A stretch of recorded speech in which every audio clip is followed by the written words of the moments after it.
huge. Yeah. And these Sounds women like Dallas, I'll be honest with you. They're 23 years old. A lot of Ruth Chris Steakhouse meals. Yeah. A lot of doggy bags that you don't take home. Too much dinner, not enough tournament.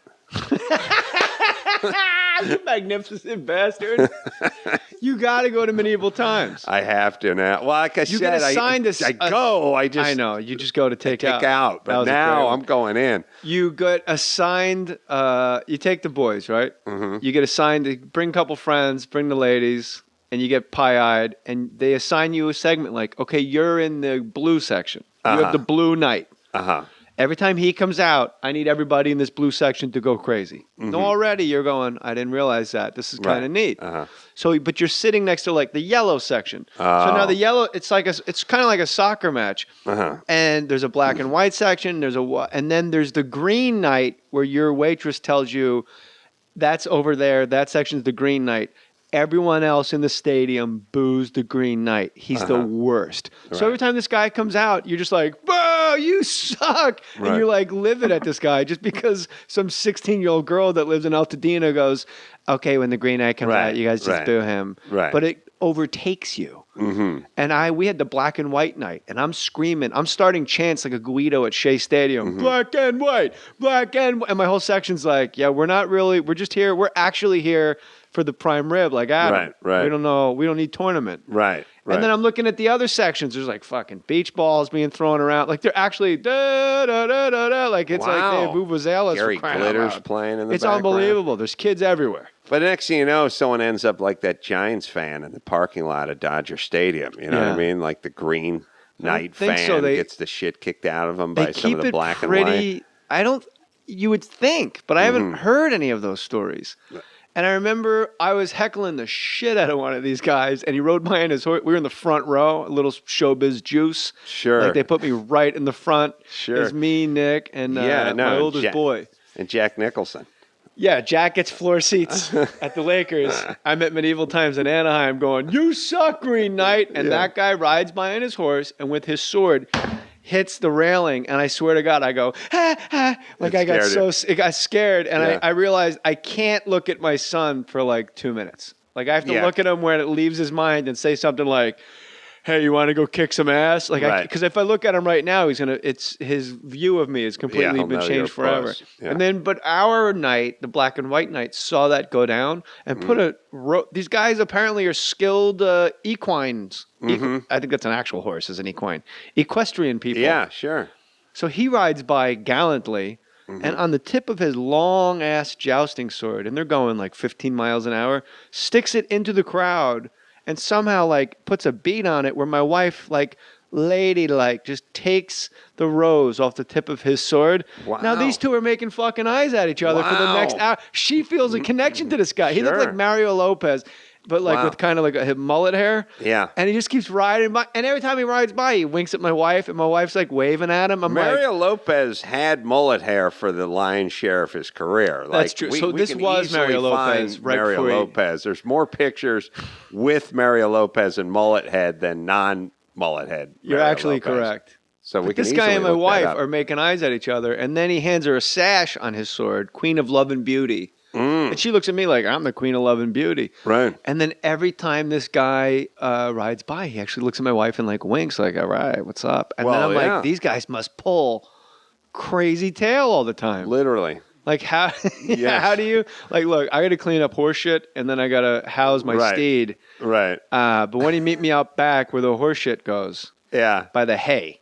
Yeah. With like a roll in it. There you go, Mario Lopez. Angie's tight on the spot. That's exactly what the black and white night looks at medieval times. Wow. Like Slater from Saved by the Bell. Hey, anyway, we had a good time, but you wind up staggering out into the parking lot drunk on mead. And what are they? And you're telling your 6-year-old, you could drive, right? Yeah, what are you? All right, come on, it's the 5. You just go in a straight line until we hit the house. What do they serve? Like, it's weird if you got like a Michelob Ultra there or something. I feel like it would pull you out of the moment. You know what I mean? They serve mead and grog. And then the lady comes over. Is it Michelob mead? I don't know, but I think we need to get Mangria. I'm not going to stop. Mangria has to be. That would be awesome. And how much I don't know what your price is for much of anything. You really beat to your own drum, and I mean that in the sincerest form of flattery. You are to be admired. But I am curious, even off mic, what would your number be for you to dress if they serve Mangria at the chain of Medieval Times? Sure. Like even in like East Rutherford, New Jersey, all the way to Anaheim, for you to dress up, like the powder blue knight. Mm-hmm. With a sword, and that's you got. But we're gonna buy your Mangria. I would do it. I didn't even get a price out. No, if they're gonna sell Mangria at Medieval Times, I'm there. Could we interest you and your lady with some Mangria? Adam Carolla's Mangria. Yeah, have you that'd seen be awesome. Sir Carolla? No, dear, it's not Wednesday. He'll be here in a fortnight. And what now?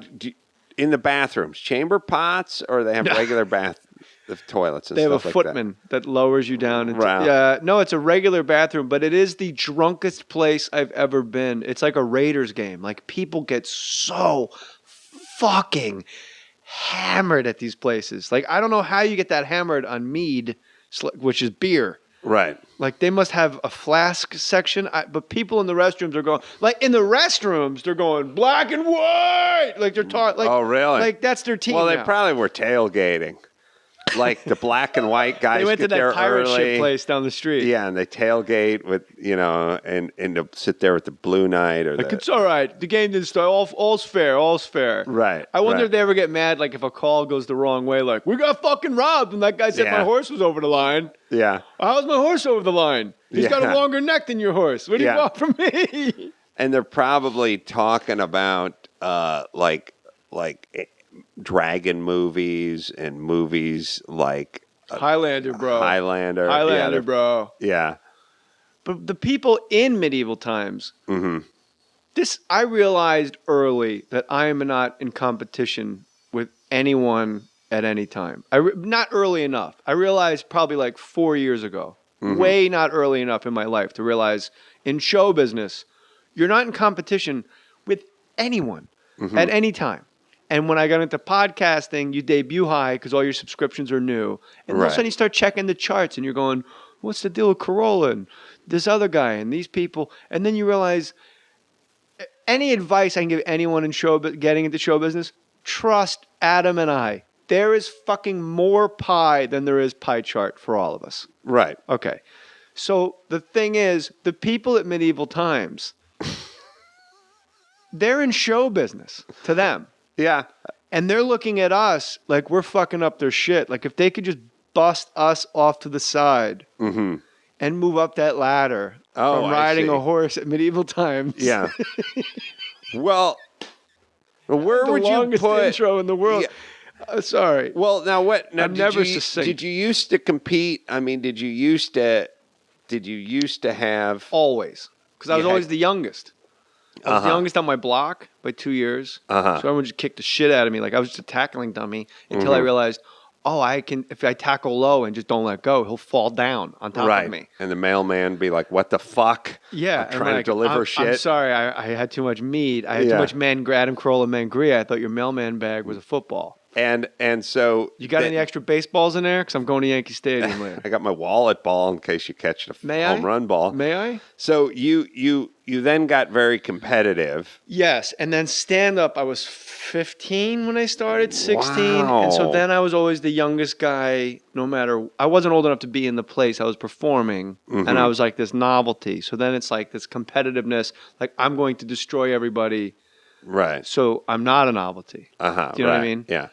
And then SNL, of course, like you're the new guy and you're just fighting and fighting and fighting. But then you realize you know what? I'll tell you exactly when. It wasn't until I synced up with Nick and I did the groomsman at the same time with Eddie Burns. And Ed Burns was just a guy like nothing fucking bothers him. He's shooting a movie in 5 boroughs in 25 days. Like goes home to Christy Turlington. He's got beautiful kids. Bono was his best man.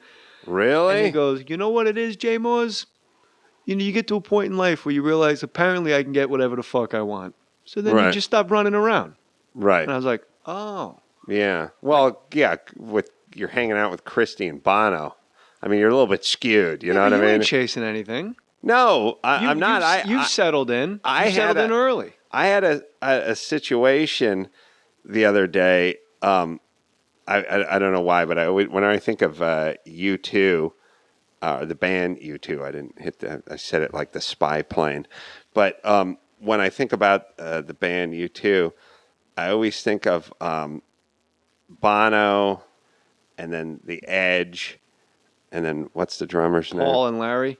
Larry. So I always think it's like this. It must suck for Larry because like he's got to go to parties and stuff, and they go, "I'm Bono." Oh, I'm The Edge. Who are you? I'm Adam. I'm Larry.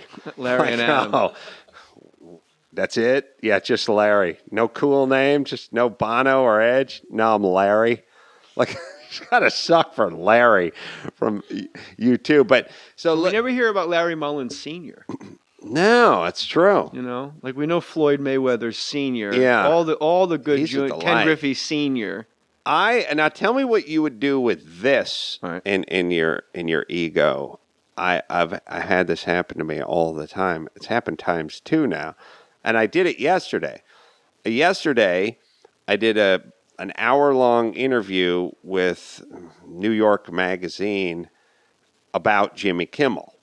And I've had it happen a million times in the last 5 years where it's like my assistant goes, "Hey, New York Times wants to interview you." And I go, "Oh." Yeah. And they go, "About Dr. Drew."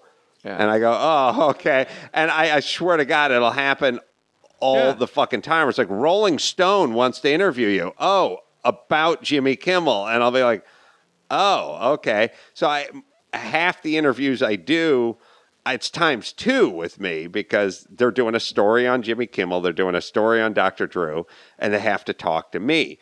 And obviously they're doing a story on these guys because they're wildly successful. And I thought, at what point is this supposed to bother me? It doesn't bother me. I'm happy for them. I know when it bothers And then I thought, one woman, one cunt from one publication. You said that like Bill Clinton. Said flat out to me. She was a cunt. She said, she literally said, "Dr. Drew has 3 shows on TV and you don't have any." Yeah, that woman was a cunt. How's that make you feel? Makes me feel like you're a cunt. You're a little too thin for me. I like him big. So let me put Bill on the phone. No, I would have said, I'm from a little town called Hope. I'd say a little too big for me. I like him big, but not that big. I like him big, but oh my God, holy blazes. Yeah.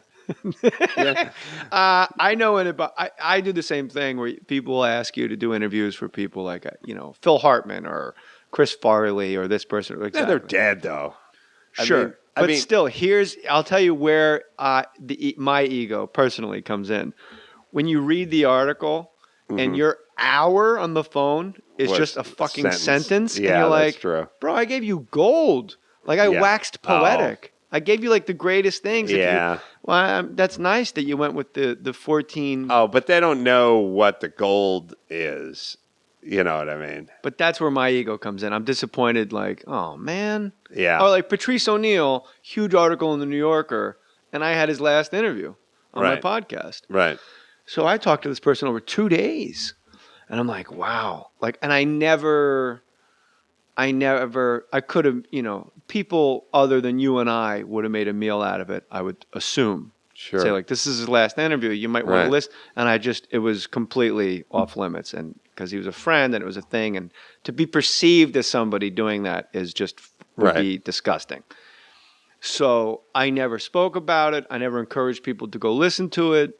But the interviewer kept saying, like, but this was his last interview with you. Like, what? Mm-hmm. Now someone's asking me specifically for an article. What did he say? And he said, like, I need to change. And I said to the interviewer, like, it's a little alarming at the thought of how funny Patrice O'Neill was, that in that podcast, he had decided, I'm going to start applying myself. Right. That's horrifying to the world of comedy in the best possible sense. Patrice saying, you know what? Fuck it. You want to see me write? Watch me write. Right.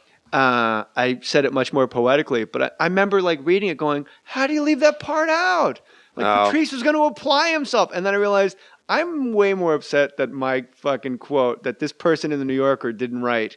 Last interview, click here if you wish to listen to it now and help his subscriptions. I had an interview with Mania. I almost just said Mania for mania. I should have said Mangria, Adam Carolla. Thank you. Do you ever have manorexia? No. Because you're skating a line here. Because you got the Mangria. Right. Based on sangria, but there is this thing in our culture where if a guy has anorexia, they have to say he has manorexia. No, I know. But you never say to a guy like, well, my dad's got manser. Right. My dad is testicular manser. I did because there's no womanster, but you could say there's no woman anorexia. It's anorexia. Yeah. If you have it, you have it. But